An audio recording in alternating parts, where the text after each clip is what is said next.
Je suis Madame Aminata Ondo. Je suis présidente du syndicat national des professionnels de l'audiovisuel public, confédérale du bloc syndical de première seconde. D'accord. Finalement, on constate un mouvement d'humeur au sein de Gabon Télévision. Le népotisme, c'est-à-dire l'intégration à la fonction publique des parents et amis, semble avoir pris le pas sur le droit. Oui, c'est ce que nous constatons. Effectivement, cette grève a plusieurs aspects, dont la principale est quand même celle que nous constatons par cette liste. Une intégration a été faite à la fonction publique, mais malheureusement, tous ces jeunes qui ont eu des dossiers favorables n'ont pas été admis à cette intégration. Ces jeunes n'ont plus d'espoir. La fonction publique nous a donné l'espoir, à travers le gouvernement, que tous ces jeunes sortant d'école pouvaient retrouver leur dignité. Et il y en a plusieurs d'entre eux qui ont signé des fiches bleues depuis 4 ans. Et jusqu'à ce jour, le DCRH n'a pas fait son travail. Parce que c'est lui, si la fonction publique avait décidé de mettre des DCRH dans chaque département, c'est afin d'éviter des troupes, de concentrer les gens à la fonction publique, afin que ces DCRH suivent les dossiers de ces départements. Nous avons des jeunes sortant école qui, jusqu'à ce jour, signant des fiches bleues depuis 2016, qui n'ont pas eu cette chance d'être intégrés.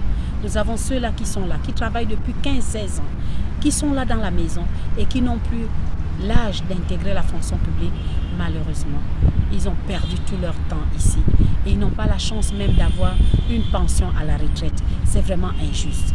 Nous avons ceux-là qui ont l'âge d'entrer à la fonction publique, qui malheureusement, qui occupent des secteurs clés, c'est-à-dire à la technique, qui malheureusement payant en montant des 50 000 francs, je dis bien 50 000 francs par mois, n'ont pas cette chance d'entrer à la fonction publique parce que les postes budgétaires ont été attribués à d'autres personnes. Maslec Info. Il y a également le problème des réformes. À ce niveau, le gouvernement ne joue pas franc jeu.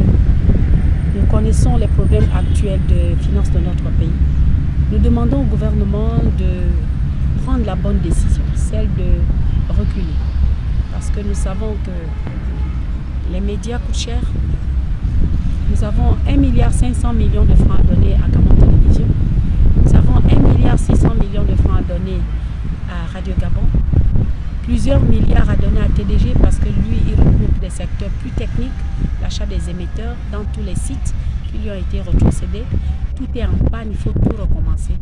Donc la couverture médiatique dans notre pays est à 4%. Vous voyez bien que c'est très insignifiant. Il y a des départements entiers dans notre pays qui ne suivent pas, qui n'ont pas cette chance de suivre la radio et la télévision.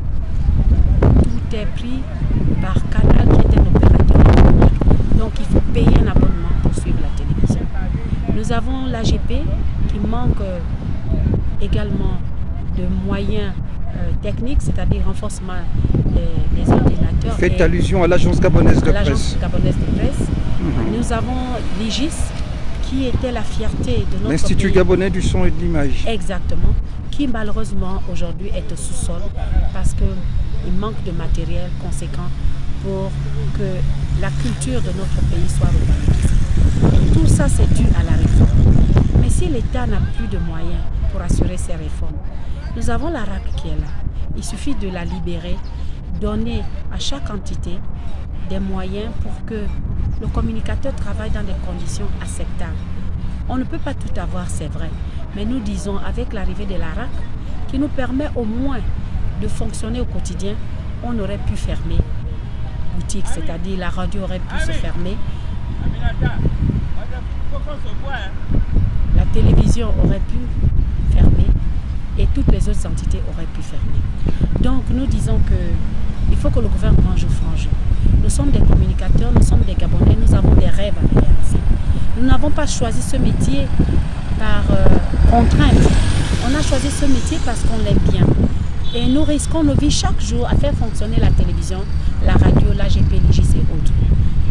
Donc nous disons que si l'État n'a plus de moyens pour équiper convenablement ces médias, pour que le communicateur soit digne, d'avoir une prime vestimentaire pour présenter son journal, pour que celui qui laisse sa famille à 2h, 3h du matin puisse être à son lieu de travail pour démarrer la radio, démarrer la télévision, puisse avoir sa prime d'astreinte.